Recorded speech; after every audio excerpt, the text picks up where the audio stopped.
You ever had a game-winning catch like that in your career? No, I haven't. It was definitely really special. How did the connection that you have with Dylan enable that to happen? Yeah, I mean, it just comes from days like today, like practice. I mean, we practice it during the week. We didn't know it was going to come in such a big-time moment, but, I mean, like our training took over and we just went out there and made a play. I mean, credit to the whole team. I mean, Emmett took us down there. O-line took us. O-line helped Emmett get down there, and it was just a whole team activity right there. I mean, it's a short throw, but it looks like there's a lot involved in that. You guys made it look easy, but clearly it's not. Can you describe like what goes into that kind of a play? Yeah, I mean, like I said, it just comes from days like today, just Tuesday practices, Wednesdays practice, just grinding, doing all the hard stuff during the week. So when the plays like that happen during the game, like you said, we just made it look easy because of the preparation that went on during the week. When you're not getting maybe as many targets or catches as you'd like, what keeps you motivated to, show the younger receivers that you can still make an impact with your blocking and other aspects of the game? Yeah, I mean, right now I'm putting good stuff on tape, and, that's all I'm worried about because as long as I'm putting good stuff on tape, it's helping this team win. And, I mean, we're 5-1 right now, regardless of what my yards, what my numbers say. I mean, I'm on a winning football team, so what else would I want? The past couple of weeks, Coach Holgerson has mentioned something about the perimeter blocking that he's getting right now from you guys at that position. Can you speak to the effort and energy that you put into that and what your view on it is?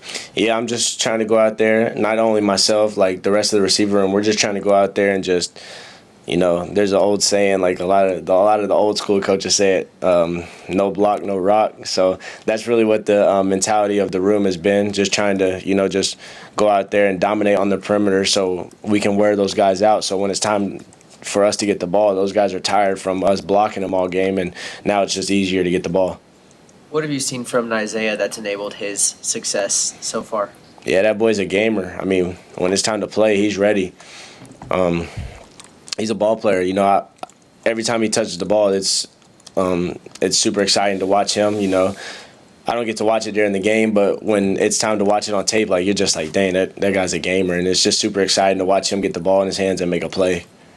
What did you see from this offense as a whole to end the game on Saturday? Just that relentless, no-quit attitude. Yeah, I mean, that's something that we should take into the game, the whole game. I mean, it shouldn't have to come down to the last fourth quarter drive, but it's awesome to see that when it's like last second on the clock, that this offense is, we're willing to fight and we'll go out there and make plays because, I mean, that's just what we've done and what we know we can be. Dane, have you played a college football game on a Friday night yet? No, I have not. Taking me back to high school. Yeah, what do you think about this opportunity ahead this weekend, especially playing on Friday? Yeah, I'm super excited. It's a quick turnaround. It's like that in the NFL. There's quick turnarounds in the NFL. So, I mean, I'm kind of excited because it's going to get me ready for the next level. And, just super excited to play Friday Night Lights again and just go out there with my team and, compete and dominate like we know we can do. Now a few games in your Big Ten career, what has been maybe the biggest adjustment for you playing in the Big Ten versus the SEC? Yeah, I mean, in the Big Ten, these teams, they're not gonna beat themselves. And, that's kind of cool to see. Like, in the SEC, there might be times where a team will beat themselves, but in the Big Ten, these teams are hard-nosed and they're going to go out there and compete. They're not gonna beat themselves. They're going to make the other team beat you. What's your impression of the Minnesota secondary, the way they're going to challenge you? Yeah, I mean, they play really hard. They're hard-nosed. They play really tough, and it's going to be one of those games where you got to go out there and compete. Not only on your routes, but you have to compete with blocking, with your perimeter blocking, because these guys are hard-nosed, and we'll show them that we're hard-nosed as well. All good. Thank y'all.